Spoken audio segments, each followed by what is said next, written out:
6 प्रश्न शौनक आदि ऋषियों ने सूत जी से किए।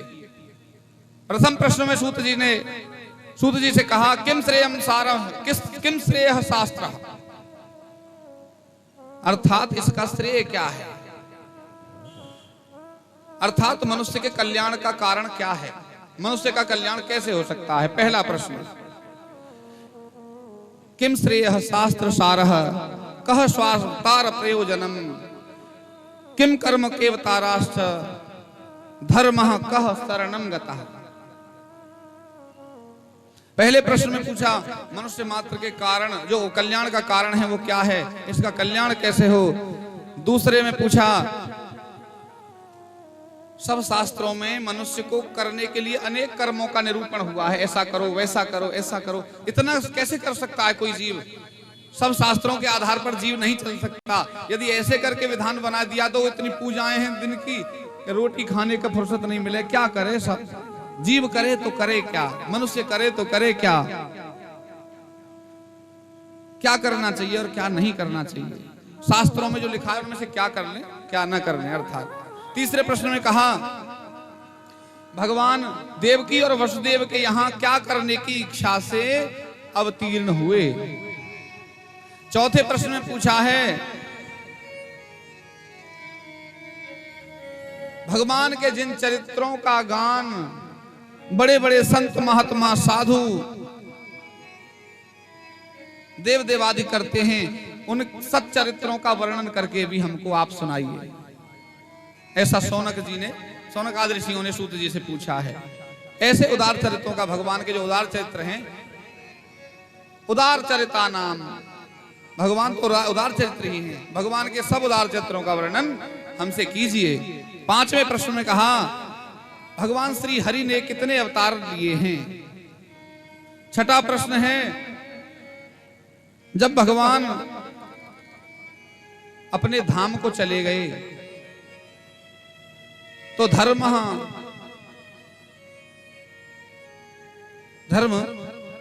कम शरणम गता, धर्म किसकी शरण में गया।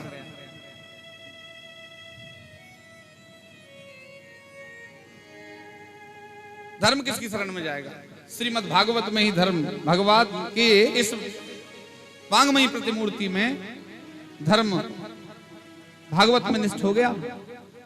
लेकिन इसमें जो सूत जी ने बताया है लंबा विस्तार से पूरा प्रसंग कहा है। सूत जी सुखदेव जी को प्रणाम करके प्रसंग को आगे बढ़ाते हैं और कहते हैं अपने इष्ट देवता अपने गुरु की उपासना करके मैं आगे की कथा का प्रसंग कर रहा हूं। बोलो सूत जी महाराज की जय। अब सुखदेव जी के जन्म के बारे में चर्चा चलती है। ये जन्म कैसे हुआ, समय है पूरा, कोई बात नहीं। सूत जी कहते हैं एक समय की बात है,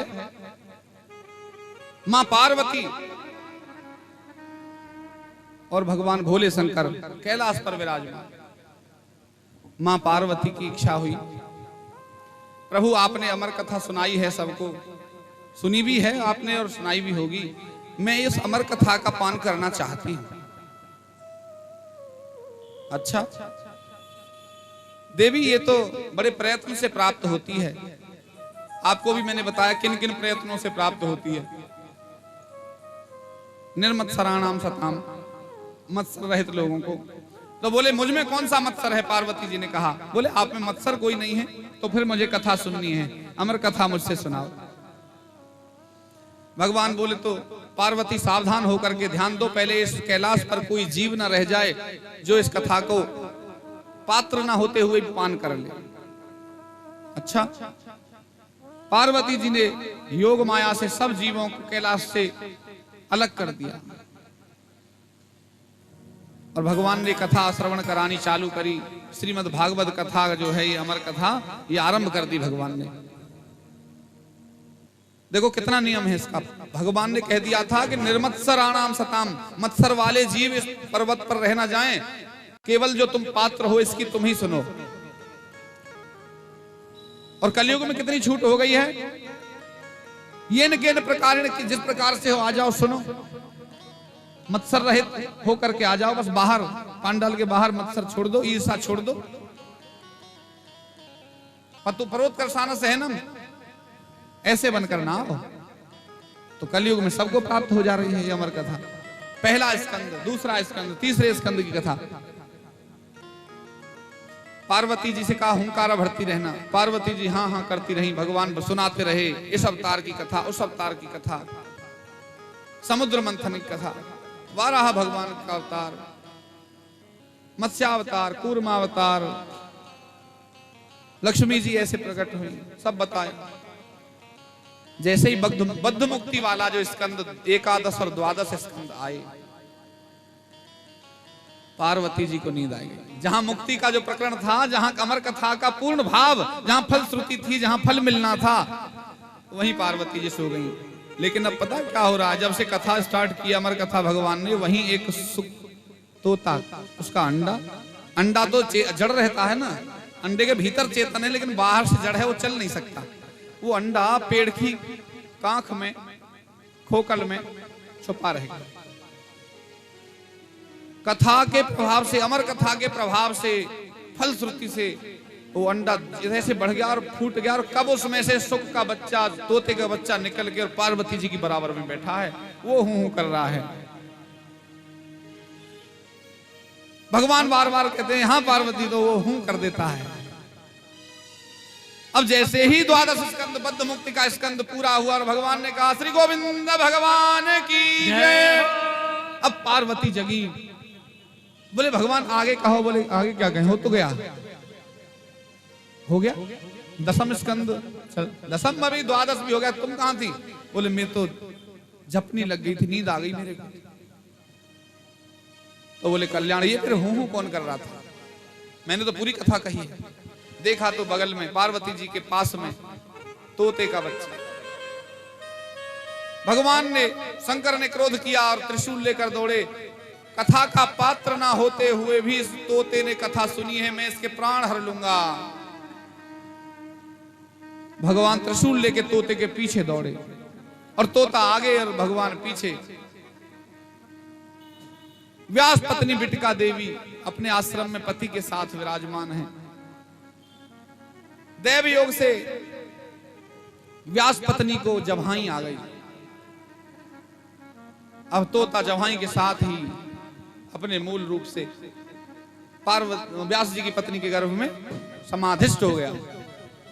बोलो गोविंद भगवान की जय हो। अब शंकर भगवान बोले मैं इस तोते को छोड़ूंगा नहीं। व्यास जी बोले महाराज हो गया, क्या हो गया? बोले इसने पात्र न होते हुए भी अमर कथा सुन ली है, मैं इसे जीवित नहीं छोड़ूंगा। व्यास जी बोले भगवान यदि आप जो कह रहे हैं वही सही है, तो क्या आपने भांग पी ली है ज्यादा? बोले क्यों? बोले जो आपकी अमर कथा सुन के अमर हो जाए उसे आप भी नहीं मार सकते। बोलो गोविंद भगवान की। अब भगवान बोले ये तो मैंने सोचा ही नहीं, ये तो अमर हो गया। भगवान वहां से लौटे आए। भगवान सब जानते हैं। शुद्ध स्फटिक संकासम त्रिनेत्रम पंचवक्त्रकम गंगाधरम दशभुजम सर्वाभरण भूषितम। जो इतने आभरण से भूषित होकर के इतना श्रेष्ठतम उपाधि में कैलाश पर सब त्याग करके बैठा है, वो ईश्वर क्या सब नहीं जानता? लेकिन उसके पीछे एक कारण था। वो तोता अकेला अमर होना चाहता था, लेकिन भगवान शंकर चाहते थे कि संसार इससे कथा सुन करके अमर हो जाए। बोलो गोविंद भगवान की। पार्वती को कथा सुनाना उद्देश्य नहीं था भगवान का, उस तोते को ही कथा सुनाना उद्देश्य था। पार्वती तो माध्यम मात्र थी। यही तोता फिर बिटिका देवी के गर्भ तक पहुंचाने की जिम्मेदारी भी शंकर जी की। बोले ये तो यहीं बैठा रह जाएगा, अब इसे भागूंगा तो ये वहां जाएगा। देव योग से, मैंने पहले कहा देव योग से जवाई आई, यानी अपने आप नहीं आई। भागवत में स्पष्ट है कि देव योग से बिटिका देवी को जवाई आ गई। देव योग यानी भगवत कृपा से, और मुंह में बच्चा जाना था, सुख का चला गया। अब यही सुख अमर कथा सुना हुआ 9 महीने में बाहर नहीं आता, बाहर नहीं निकला। 10 महीने, 1 वर्ष, ये वर्ष, वो वर्ष, 12 वर्ष हो गए। अच्छा 12 वर्ष गर्भ में कोई रह सकता है क्या? नहीं। लेकिन सुखदेव जी 12 वर्ष तक गर्भ में और मां को कोई दुख नहीं है। कितनी बड़ी बात है। सुख देने वाले सुखदेव मां के गर्भ में 12 वर्ष रहे, स्वस्थ रही। लेकिन फिर भी चिंता तो होती है ही। डॉक्टर के पास जाते हैं, अल्ट्रासाउंड कराते हैं, दिक्कत क्या हो गई है। आज तो थोड़ा सा टाइम भी ऊपर हो जाए ना तो डॉक्टर घर बुला लें या तो अस्पताल ही में रहने लगेंगे। बोले कुछ करो, शल्य चिकित्सा करके बाहर निकाल दो। ऐसे नहीं आता। राजी राजी आवेगा सुखदेव, नहीं तो जबरदस्ती बाहर टांग पकड़ के पेट में से खींच लो। बोलो गोविंद भगवान कीजिए। लेकिन वहां ऐसा नहीं था। विज्ञान बहुत ऊपर था, लेकिन उन्हें भगवान पर विश्वास था। अभी भगवान पर विश्वास कम और डॉक्टर पर विश्वास ज्यादा हो गया है। सब ठीक ठाक हो रहा हो और डॉक्टर कह दे ऑपरेशन होएगा, तुरंत काटो, सुबह से शीघ्र जल्दी काटो। अधिकांश हमारे पास फोन आते हैं, जो हमारे संपर्क में आ जाता है, हम कह देते हैं बिल्कुल ऑपरेशन नहीं, दूसरा अस्पताल बदल दे और कह दो कि ऑपरेशन नहीं, हम तो ऐसे ही करवाएंगे। जहां हमें लगता है, जहां जरूरत होती है तो हम प्रश्न से जान लेते हैं कि नहीं ये तो होगा ही, ऑपरेशन करा।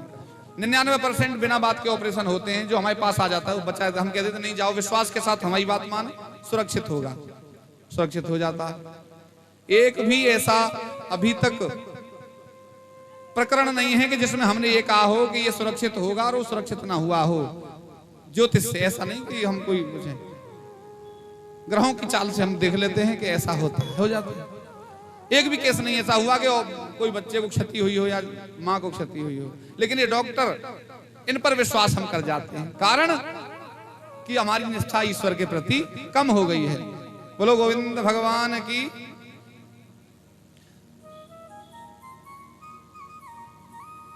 जल्दी जाने वाले लोगों का आसन पीछे डाले करेंगे कल से।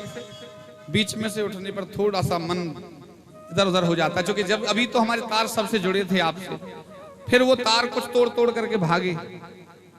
जब हम कथा को आप तक पहुंचा रहे हैं तो उसमें भेद हो जाता है। बोलो गोविंद भगवान की। हम भूल गए हम कहां चल रहे थे, फिर दोबारा याद करेंगे। सुखदेव मां के गर्भ में 12 वर्ष तक रहे। हाँ, व्यास जी ने सब देवताओं का आवाहन कर लिया, इंद्र आदि सब देवता आ गए, सब प्रार्थना कर रहे हैं, हे सुखदेव बाहर निकलो, बाहर को आओ। भीतर से सुखदेव जी आवाज लगाते हैं, बाहर नहीं आऊंगा। बोले क्यों नहीं आओगे? बोले मैं बाहर आऊंगा तो मुझे विष्णु की माया घेर लेगी। माया, माया कौन सी चीज है? ये माया वो है जो संसार में जो है नहीं उसको भी दिखाती है, जो आपस में हमें जोड़ती है, संबंध बना देती है, जबकि कोई किसी का नहीं है। भगवान कृष्ण ने कहा है कि इसमें सब आते जाते हैं, केवल आत्मा सत्य है, जीव मिथ्या है, पंचभूत से उपजा है, पानी के बबूले की तरह है, पानी केरा बुलबुला ऐसे ही फूट जाएगा। लेकिन इसके भीतर तो आत्मा है, जो वायु जो प्राण है वो अमर है, जो वो ही सत्य है। तो वो विष्णु की माया से डर रहे हैं, बाहर नहीं आऊंगा, विष्णु की माया घेर लेगी। विष्णु भगवान आ गए, बोले मैं वरदान देता हूं सुखदेव, बाहर आ जाओ, तुम्हें मेरी माया नहीं घेरेगी।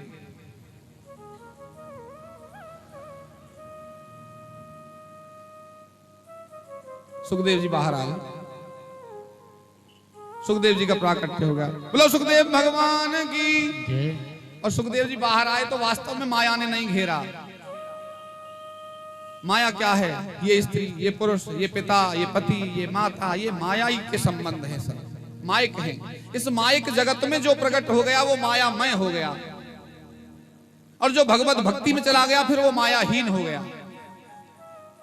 भक्त को माया नहीं व्यापती है, लेकिन भक्त कैसा? निर्मत्सराणाम सताम। फिर भक्त की उपाधि समझ लेना, जिसके अंदर मत्सरता नहीं है, ईर्ष्या नहीं है, दूसरे के उत्कर्ष को और बढ़ाता है, उससे दुखी नहीं होता, दूसरे के भाव प्रभाव को बढ़ाता है, उससे दुखी नहीं होता। ये निर्मत्सराणाम सताम है। तो ऐसा भाव भक्तों का हो जाता है, वो मायाहीन हो जाते हैं।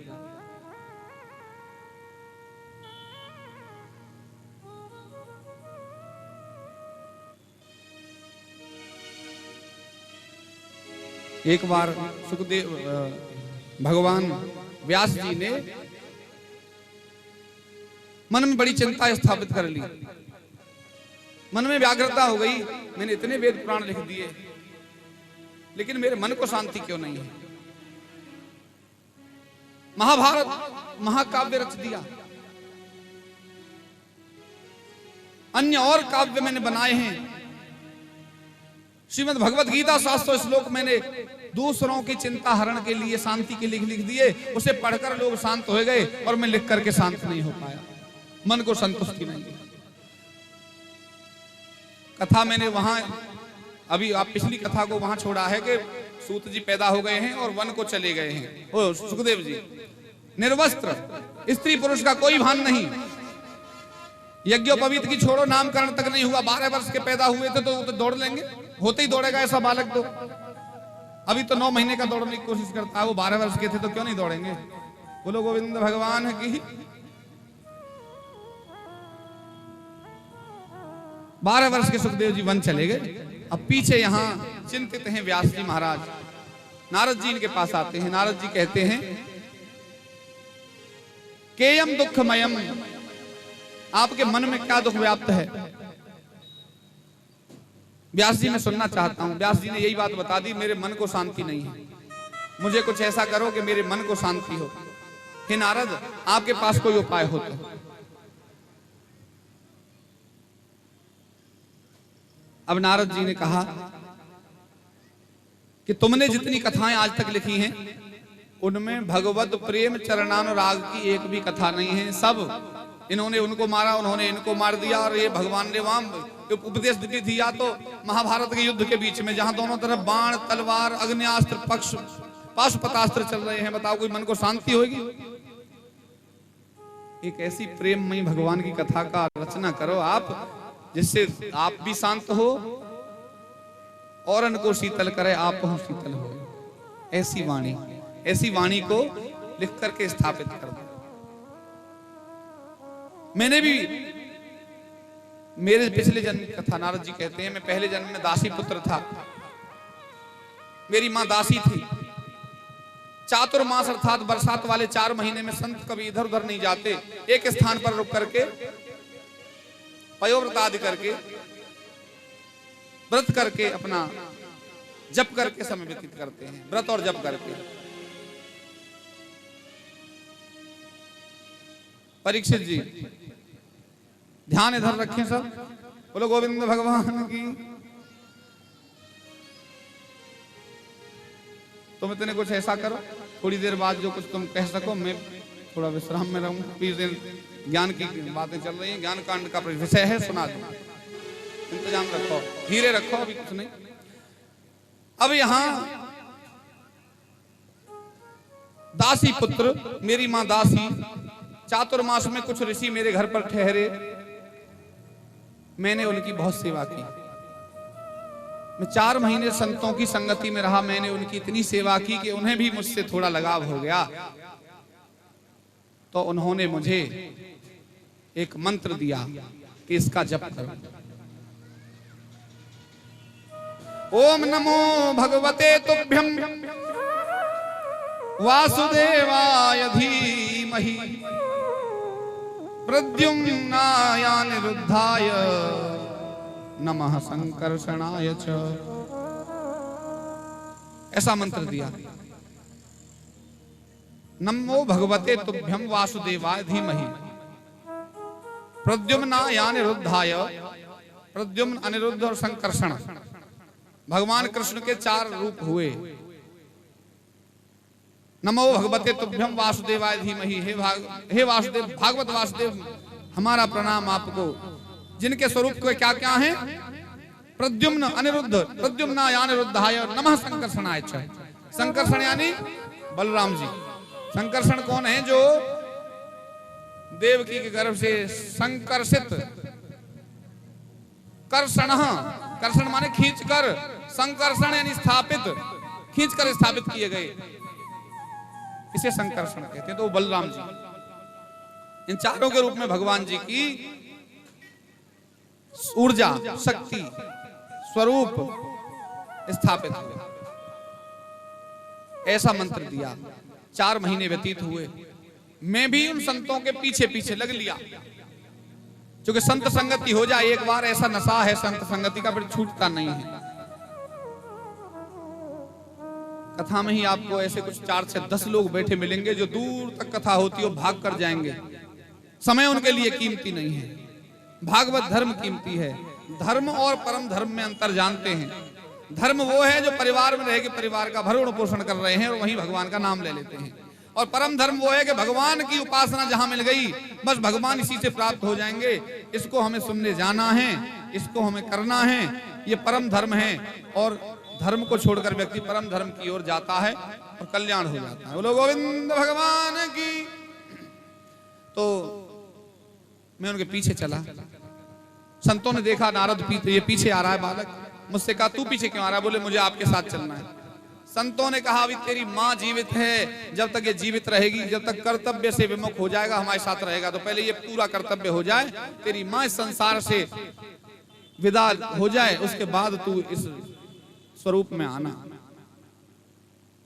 नारद जी दुखी होकर के रुक गए। लेकिन एक दिन गाय का दूध दोहने के लिए उनकी माँ ब्रह्म मुहूर्त में गाय के पास पहुंची तो बीच रास्ते में ही उसको सांप ने काट लिया और उसका शरीर छूट गया। लेकिन परम धर्मा नारद जी दासी पुत्र क्या विचार कर रहे हैं?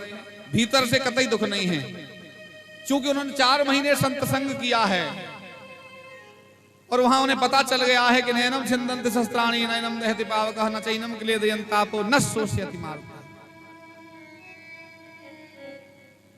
ये आत्मा कैसे ही नहीं मर सकता, ये तो शरीर था छूट गया, ये छूट गया।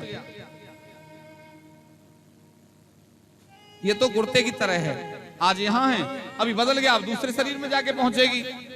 वासांसि जीर्णानि यथा विहाय नवानि ग्रहणानि नरोपणानि तथा विहाय शरीराणि जीर्णा न्यन्यानि संयाति नवानि देहि।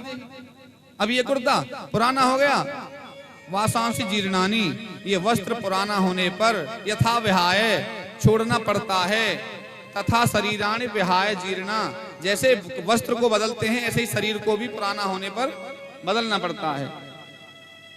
नवानि ग्रहणाति नरोपराणि, नया ग्रहण कर लो, पुराना छोड़ दो। न्यन्यानि संयाति नवानि देहि, ऐसे ही देही को बदला जाता है। नारद जी भीतर से दुखी नहीं, लेकिन बाहर से सबको दिखाने के लिए दुखी। और थोड़ा ऐसा था कि माँ ने जन्म दिया है तो हल्का सा दुख, लेकिन प्रसन्नता बड़ी भारी कि अब मैं वैराग्य ले सकता हूं। नारद जी घर से निकल गए, उत्तर दिशा की ओर जाते रहे। चलते चलते समतल और पर्वतों को पार करते हुए महीनों तक चले। ऐसे क्षेत्र में पहुंचे जहां एक अश्वत्थ वृक्ष, पीपल का वृक्ष उनको मिला, सरोवर का किनारा। भगवान के मंत्र का जप करते हुए जा रहे हैं। वृक्ष के नीचे बैठ गए, ध्यान लग गया। उसी क्षण क्या होता है कि एक करोड़ों सूर्यों के जैसा प्रकाश एक बिजली कड़कने के साथ वहां उपस्थित हुआ और उसमें भगवान का चतुर्भुज रूप, नारायण भगवान का चतुर्भुज रूप नारद जी को प्राप्त हुआ, दर्शन हुआ एक क्षण के लिए। बोलो नारायण भगवान की जय। और अंतर ध्यान भी हो गया उनके हृदय में, एक क्षण के लिए आया और वो स्वरूप अंतर ध्यान हो गया। अब नारद जी चारों दिशाओं में भाग रहे हैं, ढूंढ रहे हैं ये स्वरूप। अभी अभी तो यही था, कहां चला गया? दुखी हो गए। आकाशवाणी होती है। नारद जी जब दुखी थे तो आकाशवाणी हुई, अरे बालक, ये तो देव दुर्लभ स्वरूप है जो मैंने तुमको दिखाया है, जो नारायण का रूप आपने देखा है, ये तुम्हें प्राप्त नहीं हो सकता इस जन्म में। नारद जी बोले फिर दिखाया क्यों था? बोले तुम्हारी सरलता और तुम्हारे प्रेम के कारण, ये तो मार्ग प्रशस्त करने को, रास्ता दिखाने के लिए कि इस रास्ते चल करके तुम्हें आगे मेरी प्राप्ति होगी। इस जन्म में तुम भगवत नाम का कीर्तन ध्यान करो, इसके पश्चात अगले जन्म में तुम्हें मेरी प्राप्ति होगी। ब्रह्मा के पुत्र रूप नारद बनकर पैदा होगे। बोलो गोविंद भगवान की जय। थोड़ा आनंद के साथ फिर दोबारा से कथा पर उतरेंगे, सांस ले लो थोड़ा सा। जय जय श्री राधे।